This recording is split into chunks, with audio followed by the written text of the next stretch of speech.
Sabihin nyo kung hindi na kayo spokesperson. Period.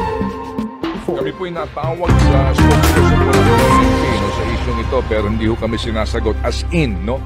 Ng kanila pong spokesperson. Ito pong si General Pajardo na ngayon po ay Region 3 Director din po ng PNP na kailang tawag ho kami as in wala siyang sagot na para bagang hindi importante ang tawag namin sa kanya. Ma'am, ang tawag po namin sa inyo ay para po dito sa katanungan ng mga pamilya ng SA-44 doon sa ipinangako ng gobyerno na scholarship sa mga Valor of Medal awardees. Yan pong aming tanong sa inyo, ma'am. Hindi kayo nasagot. Bakit?